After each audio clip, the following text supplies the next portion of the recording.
میں نے بڑا کچھ کیا، دعائیں بھی مانگی، تو ایک جگہ آ کے میں سٹک ہو گیا. تو میں نے کہا یہ اس کا مطلب ہے کہ کچھ لوگوں کو ساتھ ملانا پڑے گا. تو میں نے کیڑے مکوڑوں کو وہ ڈالنا شروع کر دیا. 1 دن 2 دن جتنے دن میں جاتا قبرستان میں لے کے جاتا میں. اور میں نے پھر ان سے ایک ریکویسٹ کرنی شروع کر دی، جو کیڑے مکوڑے تھے، کہ میں آپ کے گھر مہمان آتا ہوں اور یہ ہدیہ لے کے آتا ہوں. میرا یہ مسئلہ ہے، آپ اللہ تعالیٰ سے دعا کرو کہ اس کا مسئلہ حل کر دے. اور جس نے مسئلہ بنایا ہوا ہے میں اس سے نہیں کہوں گا کہ میرا مسئلہ حل کر، آپ لوگوں نے اللہ سے یہ مسئلہ حل کروا کے مجھے دینا ہے. وہ چلتا رہا سلسلہ، مگر میں رکا نہیں. مجھے رزلٹ نظر آیا نہیں آیا، میں نے اس پہ، مجھے تو فوکس ہی میرا اس پہ نہیں تھا. میرا فوکس یہ تھا کہ میں ان کی خدمت کرتا رہوں. تو ایک تو انہیں کرتا میں، اور دوسرا قبرستان والوں کو میں ہدیہ کرتا پڑھ کے کچھ بھی. میں جب گھر سے نکلتا تو میں درود پاک پڑھتا، سورۃ اخلاص پڑھتا، آیت الکرسی پڑھتا، اور بسم اللہ الرحمن الرحیم پڑھتا، اور کلمہ طیب پہلا جو کلمہ ہے وہ پڑھتا تھا. یہ چیزیں میں پڑھتا تھا. اس کی آپ تعداد جو بھی رکھ لو وہ آپ رکھ سکتے ہو. تو میں ان قبرستان والوں کو جو وفات شدہ تھے انسان اور جناتوں نے، اور جتنے کلمہ وہ جنات تھے قبرستان میں، انہیں وہ ہدیہ کرنا شروع کر دیا میں نے. تو میں ان سے بھی یہی ریکویسٹ کرتا تھا کہ میرا یہ مسئلہ ہے، آپ نے یہ میرا مسئلہ حل کروا کے دینا. کامران مجھے نا موسم بدلا تھا محسوس ہونے لگ گیا. میں نے کہا یار کچھ بات ہو گئی، مگر کچھ سمجھ نہیں آ رہی کہاں پہ ہوا، کہاں پہ کچھ، مگر ہوا ضرور ہے. تو مجھے ان صاحب کا فون آ گیا جس سے کام تھا نا. تو وہ مجھے کہنے لگے کہ یار اگر ایسا ہو جائے تو ٹھیک ہے. تو میں نے ان سے کہا میں تو بڑے عرصے تھے یہی تو کہہ رہا تھا کہ ایسا ہو جانا چاہیے.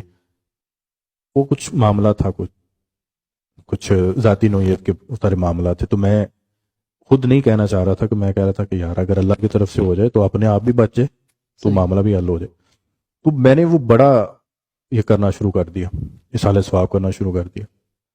تو اصالہ ثواب سے اب آپ یہ اندازہ لگا لو کہ اگر ان میں گناہ گار بھی ہوں گے نیک بھی ہوں گے قبرستان میں.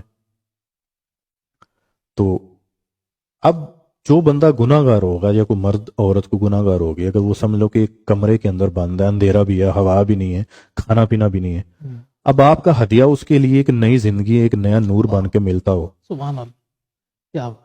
وہ کس درجے کی آپ کے لیے دعا کرے گا کہ یا اللہ میں بے آسرا تھا، کوئی آسرا بن کے آیا تو اس کا آسرا بن جا. اللہ بے نور تھا، کوئی نور بن کے آیا، اللہ تو اس کے لیے نور بن جا.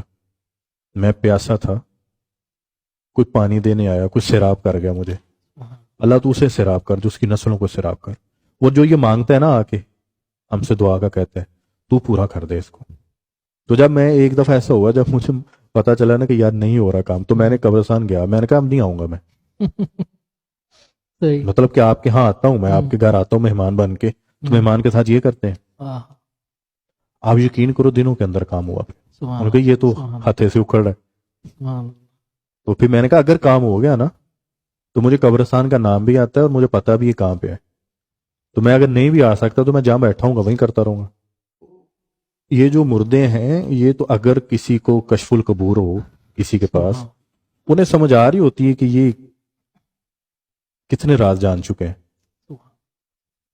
کیونکہ برزخ میں جو بندہ ہوتا ہے وہ عام بندہ بھی صاحب راز بن چکا ہوتا ہے. انہیں اپنی آنکھوں سے عذاب اترتا دیکھتے ہیں، اپنی آنکھوں سے وہ اللہ کی رحمت اترتی دیکھتے ہیں. تو پھر میں نے اس پہ اللہ تعالیٰ نے اس کی دنیا جو مجھ پہ کھولی، تو پھر میں نے لوگوں کو ڈھکے چھپے الفاظوں میں نے وہ اصالہ ثواب کا بتانا شروع کر دیا سارا، کہ اس کے فائدے کتنے کتنے اور کہاں کہاں پر اس کے سارے فوائد و کمالات چھپے ہوئے ہیں. تو یہ تھا. اور دوسرا، جب میں جدہ میں تھا تو میں نے کیا کرنا شروع کیا، اپنے جتنا میرے پاس پیسے آتے تو میں کیا کرتا اس میں سے میں بلیوں کے لیے الگ لنگر رکھتا، کبوتروں کے لیے الگ لیتا، اور جو کیڑے مکوڑوں کی بلیں تھیں، حتیٰ کہ چوہوں کی بلیں تھیں، اصل میں وہ چوہوں کی بلیں نہیں تھیں، وہ جنات کی بلیں تھیں. صحیح. میں نے آپ کو آپ سے کہا نا کہ کسی بھی شکل میں ہوتے ہیں یہ لوگ. جی تو میں نے کیا کرنا شروع کر دیا. میرے ساتھ جو دوست ہوتا تھا اسے میں نے جس ایریا میں ہم جدہ میں رہتے تھے تو میں نے اس کو سارے پوائنٹ سمجھا دیے. میں دیکھ اگر میں چلا بھی گیا ان جگہوں کو نہیں چھوڑنا, ان جگہوں کا تعلق دوسری کائنات دوسری دنیا سے ہے. صحیح. تو وہ گاڑی لے آتا, کہتا ہے میرا حصہ یہ ہو جائے گا, میری گاڑی ہوگی, میرا پیٹرول ہوگا, تو آپ جو ان سے باقی جو کرنا آپ کر لو. میں وہ کر لیتا. پانی کی بوتلیں ہماری ہوتی, صبح صبح فجر کے فوراً بعد یا تھوڑا سا وقفے سے ہم اپنا وہ ایریا کور کرتے ہیں. صحیح. آپ یقین کرو ہمیں کبوتروں تک نے پہچان لیا ہوا تھا کیا بات ہے, سبحان اللہ. کہ وہ آ گئے. جو ہی ہم آتے, اچھا ایک ہوتا ہے نا کبوتر ڈر جاتے ہیں, اڑتے ہیں, اڑ جاتے ہیں, وہ انہوں نے وہ کام چھوڑ دیا تھا کہ یہ وہ والے نہیں ہے.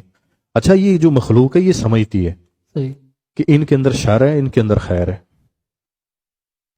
اب روحانیت کے اندر یہ بات ہے کہ جب آپ پرہیز کے ساتھ رہنا شروع کر دیتے ہو, اپنے ذکر اذکار مکمل کرنا شروع کر دیتے ہو, تو درندے چرند پرند حشرات الارض آپ سے محبت کرنا شروع کر دیتے ہیں. سبحان سبحان.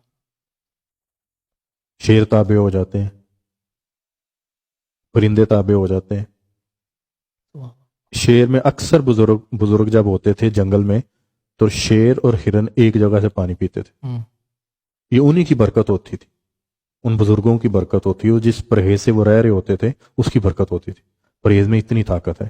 میاں صاحب تو فرماتے ہیں جو پرہیز سے رہا اور جس نے اختیاری فقر اختیار کیا, اختیاری فاقہ اختیار کیا, تو میاں صاحب نے تو فرمایا تھا کہ پھر اس کو پڑھنے کی ضرورت نہیں رہتی, پھر وہ جس چیز کی طرف توجہ کر لیتا ہے وہ کام ہو جاتا ہے. اللہ. اتنی روحانیت بڑھ جاتی بندے کی کہ آپ کے اشاروں سے کام ہوتے ہیں. سبحان اللہ.